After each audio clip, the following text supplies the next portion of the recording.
A Japanese man wearing very colorful pajamas wakes up in a white, empty room with no doors or windows and no apparent ceiling. When he approaches one of the walls for a closer look, he finds something peculiar sticking out of it, a protuberance shaped like a male member. After poking it a couple of times, he presses the tip, which causes hundreds of giggling baby angels to come out of the floor and walls, staying there only for a couple of seconds before they go back the way they come. One thing they leave behind, however, now all their members are sticking out of the wall and floor. This is the phase known as learning. As he sniffs the finger he used to touch the weirdly shaped button, the man screams in fear, followed by crying out and begging for help from whoever may be around, to no avail. He decides to start pressing the various buttons to see what happens, and every time he does, a different random object falls into the room, from a small toothbrush to a big vase. By pressing the same button again, he is given the same object, and that's how his testing of this concept on one particular button gives him a big pile of chopsticks. His amusement is short-lived, however, when he presses the button next to the chopstick one and then a small cart comes out of the wall and hits him on the legs. The next button he presses after crying out in pain transforms into a butt, which passes gas on his face. Hours later, the man has accumulated a huge variety of random objects in the room, and when he throws the ball at the wall, it presses a button that gives him sushi. This excites him since he's been getting hungry, but he realizes that he's missing soy sauce. He asks his captors for it, but as always, he gets no answer, so he repeatedly presses one of the buttons until he has a bunch of sushi in front of him but still no sauce. Giving up, the man proceeds to eat the sushi, which he finds rather delicious, and once he's finished the last piece, he presses the button for more, getting furious when a bottle of soy sauce finally shows up. After angrily pushing the bottle out of the way, he presses a different button and gets a pair of old-school 3D glasses. When he puts them on, he manages to see a baby angel pointing at his member, and the man gets happy because he thinks he may have found the answer. However, after pressing that particular button, all he gets is a countdown and a giant butt appearing from above to pass gas on top of him.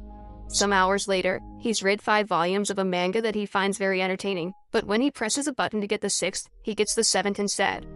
Frustrated, he starts trying other buttons, which give him 8 and 9 but still no 6.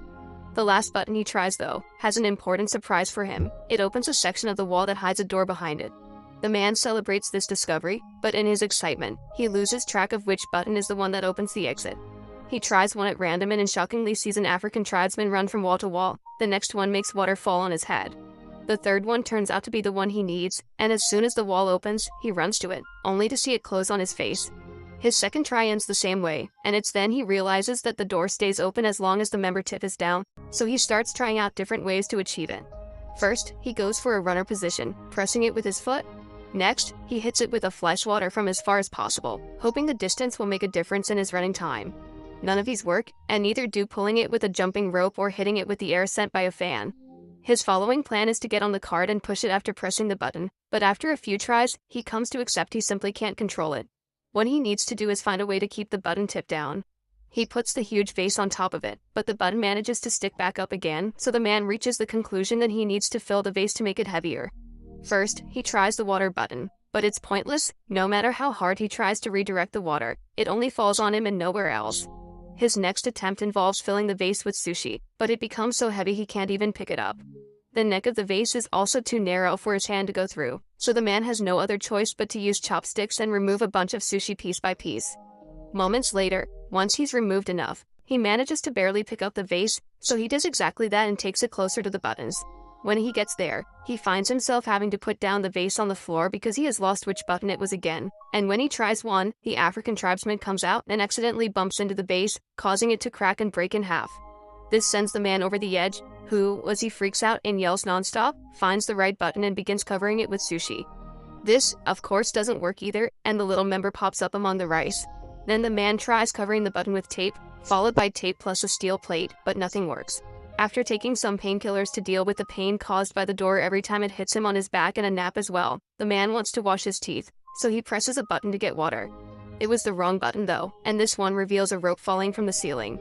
This instantly improves his mood because it gives him an idea for a new plan. He opens the door, then uses the rope to swing himself across the room and make it before the door closes. Sadly, when he tries to open the door behind the fake wall, he discovers it's locked.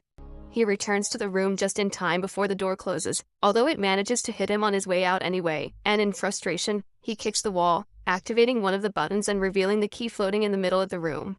Like it happens with the door though, it goes away when the button perks out again, so the man must find a way to keep both the key in the room and the door open. First, however, he needs to find the button again, because he got distracted and lost it. By observing more or less where his foot would have landed when he kicked the wall, he chooses a button only to get a dog coming out of the wall to bark at him. The same happens with the next button, but luckily, the third try is successful. While keeping his eyes and a pointing hand at the button, the man walks backward and grabs a piece of sushi fish that he takes back to the wall to mark the right button with. When he presses it, however, the dog comes out again. This time he finds the button faster and proceeds with his plan. He makes the rope appear and swings on it to reach the different buttons, but it is still enough. As he falls to the floor, he sees a plunger he had gotten from one of the many buttons, and gets an idea on how to solve his little issue. He can use the plunger to touch the wall and push himself farther. After one failed attempt, the plan goes smoothly, and the combination of swinging on the rope and pushing himself with the plunger allows him to press the button key, grab the key, press the door button, and reach the door before it closes. He wastes no time and inserts the key in the lock, quickly turning it, but when he tries to open the door, he finds a nasty surprise. It also has a separate lock on the top that requires 3 numbers to open it. The man rushes out, getting hit by the door as it closes, and in frustration, he throws the plunger at the opposite wall, activating the button that releases the African tribesman. As he watches him walk by, he realizes something. There are 3 numbers painted on his forehead, which must be the combination he needs. Since the time behind the door is limited, the man goes through the process of doing the whole swinging on the rope and jumping deal 3 times, 1 for each number to be put in. The 3rd time, he stays there and opens the door, which is a bit stuck and he has to push extra hard to open it. When he finally manages to do so, the piece of wall behind him closes, leaving him trapped and without enough room to finish opening the door. Devastated, the man sits on the floor and starts crying, remembering all the fun he had with the objects he had gotten from the buttons.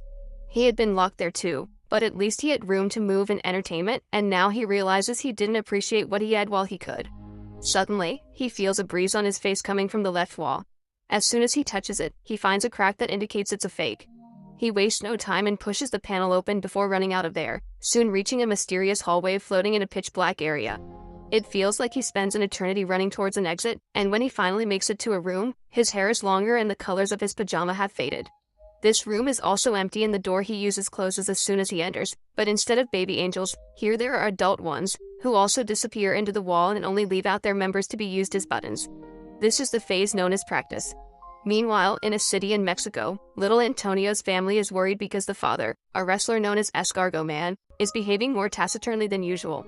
His wife thinks it may be because this next opponent is much younger than him, but the grandfather points out that what matters is experience, not youth. Escargot Man is picked up by his daughter's sister Karen on her truck and she drives into the wrestling ring so he can start getting ready early, which includes changing clothes and praying to the Virgin. At school, Antonio is being bullied by his classmates for betting on Escargot Man, calling him a weak loser. As the time for the match to start approaches, Sister Karen takes her van again and picks up Antonio and their grandfather to take them to see Escargot Man in action. Karen doesn't stay though, and Antonio and his grandfather find some of the last seats for themselves right before the show begins.